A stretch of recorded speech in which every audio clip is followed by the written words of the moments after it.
and which were biased, and there were a lot of problems with them. But their basic goal was to get you in with the classifieds, the sports, the cartoons, but to put on the front page stuff that they wanted you to interact with. Unions, which recruited you in, whether not because you were interested in politics or civic life, but because the place you worked was unionized, which were touching 30% of American households in the 1970s. Not 30% of all voters, but 30% of households had somebody in a union. And they're gone, almost. And then various kinds of and very diverse identity-based organizations, whether you're talking about the Knights of Columbus or the NAACP or the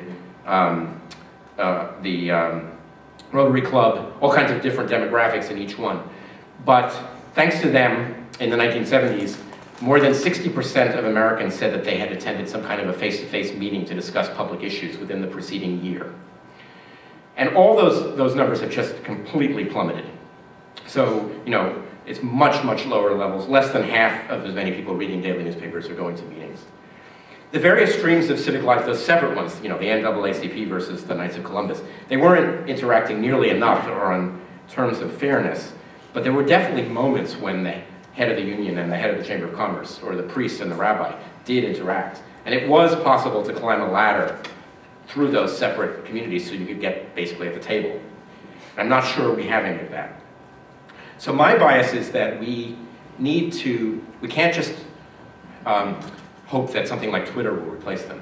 Well, and we can't just expect them to come back because neither the Union nor the Metropolitan Daily newspaper is going to make a recovery. But we do have institutions in America, and such as we're sitting in one, and we need to figure out how to leverage them to do some of the work that these other organizations used to do. I'll just mention two institutions that overlap here. One is service. Literally millions of American young people are involved in service. They are involved in service before they come here, they're involved in service here. It's structured, I think, does Chicago Public Schools have a service requirement?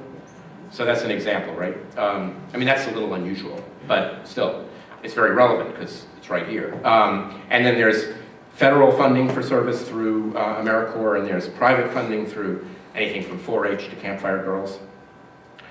And there's university requirements or at least supports. Do you have a requirement here? Service requirement at USC? But you have supports, so, right. So one idea is to leverage all that service to start serving the information needs of communities. In fact, the Knight Commission, the John Allen James S. Knight Foundation's Commission on Information Needs of Communities, which issued this report basically about the problem of how to deal with information last year, recommended a whole new corps, a whole new service corps, kind of like the Peace Corps or Vista or something, which would be what they called a geek corps, and it would be devoted to supporting community-based organizations in doing their information and knowledge and communications needs. And actually, we got a contract to help them develop that idea, and I suggest, and I think they're open to these suggestions, a couple of changes in that plan. One is I really don't think it should be a geek corps. That is, first of all, I think that's a bad name. But besides the name, I really don't envision the need so much to be high-tech, sophisticated students who know how to wire or how to deal with router problems. What I actually see, so I don't really see it as geek needs, but I actually see much more the need to be cultural competence and communication skills. I see them, if you want to picture a concrete scene, don't imagine the kid, the volunteer, sort of under the desk fixing the wires. Imagine the kid producing a video, spoken word poetry, photo essay. I think they can contribute a lot more. I think a much wider range of young people can contribute. I guess quickly the other thing is they were really emphasizing, because they wanted to mobilize the skills of students, they were emphasizing college graduates, and I would actually emphasize a much broader spectrum of kids, including those not going to college. Partly that comes from my feeling that they would have a lot to contribute. So that's one institution to leverage. The other institution is the university itself. Universities are big business. They spend $136 billion a year. They own $100 billion in real estate, and they're anchored in their separate communities. You can't just pick up UIC and take it somewhere else. So you're here, and you've got resources. And you've got a fundamental mission, which has always been the production and dissemination of knowledge and the promotion of dialogue and debate. But it doesn't, that stuff doesn't happen automatically. We need to think about rededicating ourselves to communities' information needs. So there's some difficult trade-offs. You know, universities tend to want knowledge that is, for example, original and generalizable. You know, you're supposed to find out something new about the causes of homelessness, and it's supposed to apply to homelessness everywhere. But what a community-based organization in Chicago needs to know is much more what's happening right here, even if somebody else has already discovered it 5 years ago.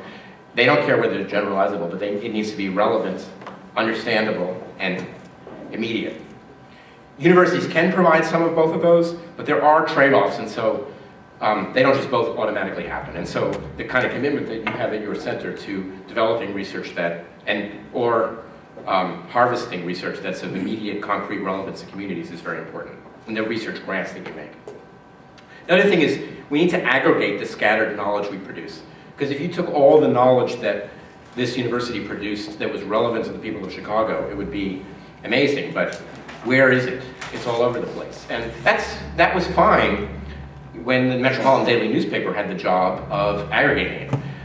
When you had a whole reporting staff whose job was, including people who had actual beats of following various research areas, their job was to boil it all down and put the most important thing on the front page, the most controversial thing on the opinion page, the other stuff in the inside pages. They didn't do a perfect job, and many of us fought with them, but that was their job. They're not going to do that anymore. Even if they continue to sell papers, they don't have the resources to do that kind of work. So the time has come for universities to take that responsibility themselves, to basically not only boil it down, which is one thing, but also make the judgments about what really matters. So sort of think in terms of the front page. What's the front page of UIC? And this is where the Civic Source website, which I understand just launched, so you should check it out, is a tremendous opportunity. That's why I took a little more time over it than I would have over that stream. So, but I've hit on a bunch of streams of work. I touched on the values most briefly. I said some things about what these forms of reform were worried about, what their strategies were, some of their work. I didn't say very much about the values. So my last 3 minutes, I just want to say kind of my own statement about values. This is what I think really underlies all this stuff. I mean, I don't think it's just that we're trying to get kids not to be pregnant, so we're hoping that maybe service opportunities will work. I mean, I think the people who study this kind of thing have a deeper commitment. They are hoping that it will work to cut pregnancy, but that's not what's really underlying it. So what's really underlying it?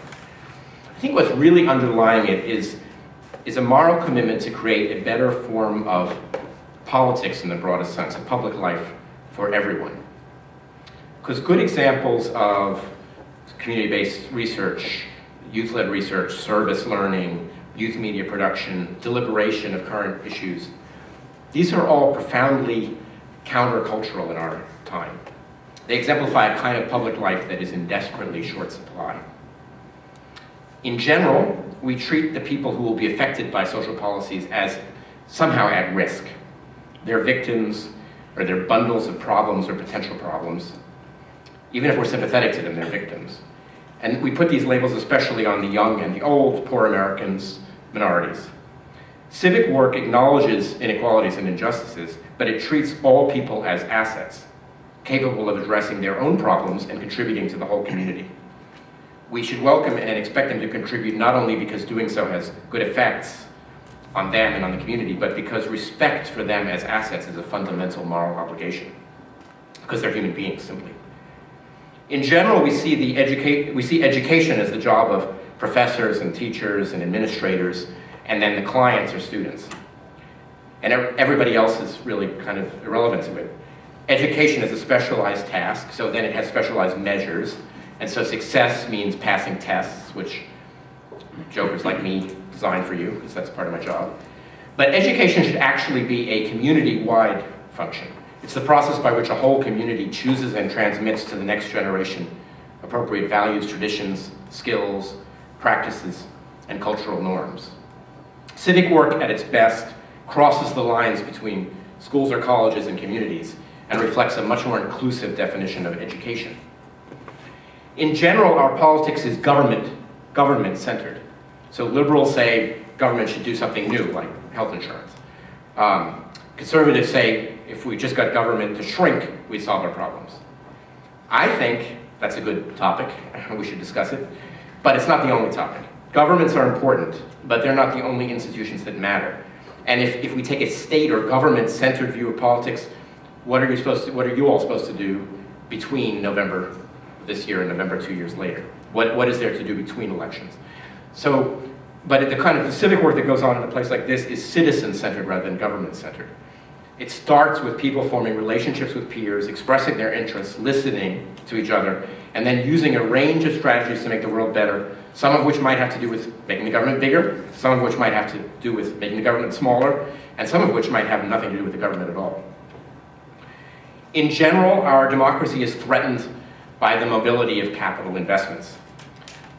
Mobility of capital investments is good in many ways. It's very good for economic efficiency, but a community like Chicago, not to mention this neighborhood, can't govern itself really if it relies for all of its jobs on private companies that are able to just get up and move their operations and investments. Capital mobility is a threat to liberals and progressives because they can't regulate without the companies leaving, but it's also a threat to social conservatives who want to put social community norms on companies, and the companies can just get up and leave. So it's a threat to democracy. And I wouldn't address that threat by preventing companies from leaving, but there is an array of economically powerful institutions, a whole array of them, colleges and universities, co-ops and land trusts, which your family is involved in, community development corporations, social enterprises, they have this in common. They're anchored in communities and they simply can't leave. So they're accountable to their communities in one way or another. And these aren't marginal. American universities spend 3% of our gross domestic product, 3% of our economy. And they're really big, but for example, community development corporations are big enough so that they can build 86,000 housing units in a year. So to boil down that section, the kind of community work that UIC does reflects an understanding of economic activity as rooted in a community and accountable. In general, our politics is manipulative. Experts, politicians, pundits, consultants, marketers, leaders of advocacy groups, and all their colleagues. They study us, they poll us, they focus group us, they assign us to gerrymandered electoral districts, they slice and dice us, and then they send us tailored messages designed to encourage us or to scare us into acting the way they want. That's true of liberal politicians as well as conservative ones. It's true of public interest lobbies as well as business lobbies. It's true of nonprofits as well as political parties. It's true of my organization, Circle, which you introduced me as the director of. We study young people's civic engagement. We want young people to vote. So we help with sophisticated messaging research to try to figure out what will get them to vote. And we even do randomized experiments where we give some kids one message and other kids a different message. We randomly assign them. We look at which is more effective. And we've embraced that because resources are scarce. The environment is very competitive. We think young people voting is good. We think it's valuable. We want to use the resources we've got in the most efficient way. So we try to figure out what will get them to vote. And I think overall, Americans know that they are being manipulated in this kind of way, and they resent it. They want to be able to decide for themselves what is important, what should be done, and then act in common to address their problems. They're also interested in what other people think. Students, at least the students I meet, are always talking about their bubbles and how they want to get out of their bubbles and find out what other people think. They want an open-ended, citizen-centered politics in which the outcomes are not determined by professionals. All the projects you're working on at UIC model that kind of open-ended politics. You don't try to manipulate your students or neighbors into adopting opinions or solutions that you think are right. At least I don't think you do. I'm pretty sure you don't. Instead, you give them opportunities to deliberate and reflect and then act in ways that seem best to them. And in a time of increasingly sophisticated, manipulative politics, those opportunities are precious. So that's what I wanted to say to you, but we have another 25 minutes or so until Joe pulls me off the podium. So I'd love to hear questions, comments, other perspectives. Yes? So building on some of what you were talking about at the end of it about government-centered